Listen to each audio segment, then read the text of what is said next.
कहा जाता है कि प्यार और पागलपन में रत्ती भर का फर्क है, लेकिन इस फर्क को समझने में अगर कोई गलती कर जाता है तो ये होना भी मुमकिन है कि ये गलती कई जिंदगियां तबाह कर सकती है। हाय, मैं हूं आर्यन और आज की इस वीडियो में हम बात करेंगे कानपुर की रहने वाली स्नेहा चौरसिया के बारे में और जानेंगे कि कैसे सिर्फ गलत फहमियों की वजह से कई जिंदगियां तबाह हो सकती हैं। तो आइए केस पर चलते हैं।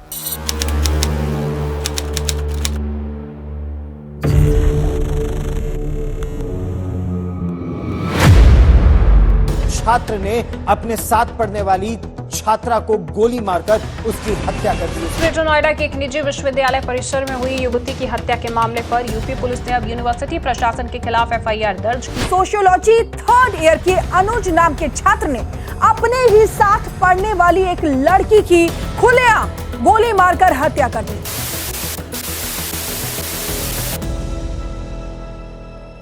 नोएडा के शिव नादर यूनिवर्सिटी कानपुर के ओम नगर की रहने वाली स्नेहा चौरसिया ने 3 साल पहले यहाँ पर अपना एडमिशन लिया था और इसी साल उसका बीए थर्ड ईयर भी कंप्लीट होने वाला था। 12 मई 2023 को यूनिवर्सिटी के एग्जाम्स खत्म हो चुके थे, जिसकी वजह से ज्यादातर स्टूडेंट्स अपने अपने घर चले गए थे। 26 मई को ही शिव नादर यूनिवर्सिटी में कॉन्वोकेशन सेरेमनी होने वाली थी, जिसकी वजह से कुछ स्टूडेंट्स अभी भी यूनिवर्सिटी में ही रुके हुए थे। कॉन्वोकेशन सेरेमनी की प्रिपरेशन के लिए स्नेहा भी अपनी मर्जी से अपने घर नहीं गई थी। इसी प्रिपरेशन के लिए स्नेहा के साथ अनुज नाम का एक और स्टूडेंट भी रुका हुआ था। अनुज अमरोहा का रहने वाला था और वो भी बीए थर्ड ईयर का स्टूडेंट था। दिन था 18 मई 2023। यूनिवर्सिटी में रुके हुए स्टूडेंट आने वाले फंक्शन की तैयारियों में बिजी थे। तभी स्नेहा और अनुज डाइनिंग हॉल के पास मिलते हैं। ये दोनों एक दूसरे को देखते ही गले से लगा लेते हैं, जिसके बाद आपस में इन दोनों की बात होने लगती है। बात होते होते स्नेहा और अनुज के बीच में एक छोटी सी बहस होने लगती है। देखने वालों की माने तो इन दोनों की ये बहस थोड़ी ही देर में बंद हो जाती है और फिर नॉर्मली ये दोनों बात करने लगते हैं। इस बातचीत के थोड़ी ही देर बाद अनुज उठकर फिर से स्नेहा को गले से लगाता है। तभी पूरे डाइनिंग हॉल में एक के बाद एक 2 गोलियों की आवाज गूंज जाती है। अनुज ने स्नेहा को गले लगाकर अपने पास रखी पिस्टल से उसे शूट कर दिया था और शूट करने के बाद बड़े ही आराम से अनुज वॉक करता हुआ डाइनिंग हॉल से बाहर निकल जाता है और अनुज के पास पिस्टल होने की वजह से किसी की भी उसको रोकने की हिम्मत नहीं हुई। अनुज के हॉल से निकलते ही सारे लोग भागकर स्नेहा के पास जाते हैं तो पता चलता है कि एक गोली स्नेहा के पेट में और एक गोली उसके चेस्ट पर लगी थी, जिसके बाद आनन फानन में एम्बुलेंस को कॉल किया जाता है। लेकिन हॉस्पिटल पहुंचने तक स्नेहा की सांसें हमेशा के लिए थम चुकी थी। इसी दौरान बॉयज हॉस्टल के रूम नंबर 328 से गोली चलने की आवाज आती है, जिसे सुनकर आसपास के लोग रूम के बाहर इकट्ठा हो जाते हैं। कमरे का दरवाजा अंदर से लॉक होने की वजह से पुलिस को कॉल किया जाता है। पुलिस मौके पर पहुंचती है और दरवाजे को तोड़कर अंदर जाती है, जिसके बाद पुलिस वहां देखती है कि कमरे के अंदर फर्श पर अनुज पड़ा हुआ है और उसके सिर में गोली लगी है। देखने से ये साफ साफ पता चल रहा था कि ये एक सुसाइड है। वहां खड़ा हर इंसान इस घटना को देखकर हैरान था और जानना चाहता था कि आखिर अनुज ने ऐसा क्यों किया। पुलिस के लिए भी ये केस एक बड़ा चैलेंज बन चुका था, जिसके बाद पुलिस अपनी कार्रवाई शुरू करती है और रूम नंबर 328 की तलाशी शुरू की जाती है।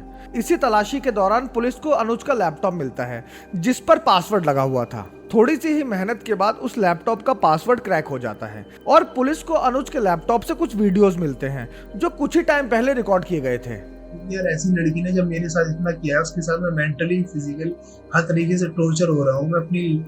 मेरी पढ़ाई अफेक्ट हो रही है, मेरी मेंटल हेल्थ अफेक्ट हो रही है। उस चीज का उससे कोई पनिशमेंट नहीं मिलना चाहिए। वो ऐसी लोगों के साथ आए, खेले, चली जाए, उसे कोई फर्क न पड़े। मैंने अपनी लाइफ बर्बाद की इसके चक्कर में, इसके लिए सब कुछ किया। लोग कहेंगे अब लाइफ तूने इसके चक्कर में क्यों बर्बाद कर ली। सही कर लेता, मूव ऑन हो जाता। इतना आसान नहीं होता। जब इंसान किसी से कनेक्ट हो जाता है, अंदर से कनेक्ट हो जाता है, अंदर से अपना मानने लगता है, तो नहीं हो पाता है।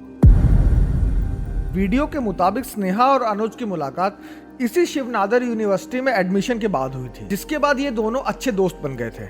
इन दोनों की दोस्ती इतनी गहरी हो गई थी कि एक दूसरे से ये दोनों अपनी सारी बातें शेयर किया करते थे। इसी दौरान स्नेहा ने अनुज को बताया था कि वो एक अंशु नाम के लड़के को डेट कर रही है, लेकिन अब वो लड़का उसे परेशान करने लगा है और वो चाहती है कि उससे छुटकारा पाने के लिए अनुज उसकी मदद करे। अनुज स्नेहा की इसमें मदद भी करता है, जिसकी वजह से इन दोनों की दोस्ती और पक्की हो जाती है। अनुज के वीडियो के अकॉर्डिंग इस बात के कुछ ही दिनों बाद स्नेहा उसको प्रपोज कर देती है, लेकिन अनुज स्नेहा को मना कर देता है और कहता है कि वो सिर्फ दोस्त बनकर ही खुश है। लेकिन कुछ ही टाइम बाद ये दोनों एक दूसरे को डेट करना स्टार्ट कर देते हैं। शुरुआती दिनों में इन दोनों के बीच में भी सब कुछ बहुत अच्छा चलता है, लेकिन कुछ ही दिनों बाद स्नेहा अनुज को कहती है कि वो अब इस रिलेशन को कंटिन्यू नहीं कर पाएगी, क्योंकि वो अब अपना सारा फोकस अपनी पढ़ाई और अपने करियर को देना चाहती है। स्नेहा में अचानक से आए इस बदलाव को अनुज हैंडल नहीं कर पाता और स्नेहा को बहुत मनाने की कोशिश करता है, लेकिन स्नेहा साफ साफ इस रिलेशन को आगे बढ़ाने के लिए मना कर देती है, जिसके बाद म्यूचुअल अंडरस्टैंडिंग से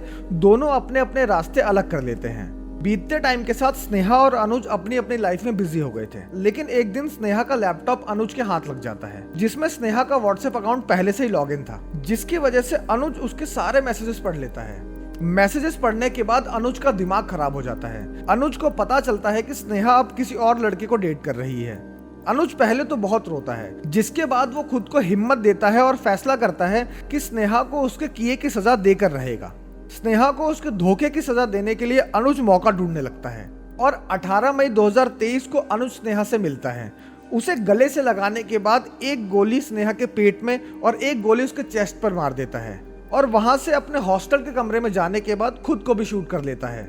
अपनी इन्वेस्टिगेशन में पुलिस को जो बात पता चली वो अनुज के वीडियो से पूरी तरह अलग थी। पुलिस को पता चलता है कि स्नेहा और अनुज के फ्रेंडशिप के कुछ दिनों बाद से ही अनुज स्नेहा को परेशान करने लगा था और स्नेहा की परेशानी इस लेवल तक बढ़ गई थी कि उसने यूनिवर्सिटी में जाकर अनुज की कंप्लेन भी कर दी थी, जिसके बाद यूनिवर्सिटी एडमिन्स ने डिसाइड किया था कि स्नेहा और अनुज कॉलेज के कैंपस में मिलना तो दूर बात भी नहीं करेंगे। लेकिन कुछ ही टाइम बाद ये दोनों सारी बातें भूलकर मिलना जुलना फिर से शुरू कर देते हैं। स्नेहा के घर वालों ने स्नेहा के मौत का आरोप पूरे तरीके से शिवनागर यूनिवर्सिटी पर लगा दिया था। स्नेहा के घर वालों की तरफ से यह भी कहा गया कि अगर यूनिवर्सिटी स्नेहा की कंप्लेन के बाद कोई स्ट्रिक्ट एक्शन ले लेती तो आज उनकी बेटी जिंदा होती, जिसकी सफाई में यूनिवर्सिटी ने कहा कि स्नेहा ने खुद अनुज पर कोई भी स्ट्रिक्ट एक्शन लेने से मना किया था और उसने कहा था कि अनुज को सिर्फ बातों से ही समझा दिया जाए। स्नेहा के पिता के कहने पर पुलिस अनुज कुमार, यूनिवर्सिटी के वर्कर आशुतोष पांडे, करण और स्नेहा के एक्स बॉयफ्रेंड अंशु पर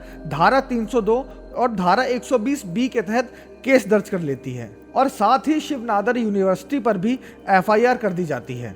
इसी बीच पुलिस ये भी इन्वेस्टिगेट कर रही थी कि आखिर अनुज के पास पिस्टल आई कहां से। अनुज के बैंक स्टेटमेंट से पता चलता है कि उसने इसी महीने 2 बार किसी को पैसे ट्रांसफर किए थे और इन्हीं पैसों से अनुज ने एक पिस्टल और 5 गोलियां खरीदी थी, जिसके बाद अनुज को पिस्टल बेचने वाले 3 लोगों को भी गिरफ्तार कर लिया जाता है।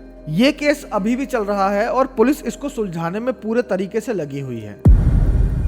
छोटे शहरों के माँ बाप अपने जीवन भर की गाढ़ी कमाई लगाकर अपने बच्चों को पढ़ने के लिए शहर भेजते हैं, लेकिन कहीं हद तक बच्चे अपने माँ बाप के सैक्रिफाइसेस भूल जाते हैं। वो भूल जाते हैं कि माँ बाप ने कितनी मेहनत करके उनको इस मुकाम पे पहुंचाया है। आपका इस बारे में क्या कहना है कमेंट करके जरूर बताएं और अगर आपको ये वीडियो अच्छी लगी हो तो वीडियो को लाइक, शेयर और चैनल को सब्सक्राइब करना ना भूलें।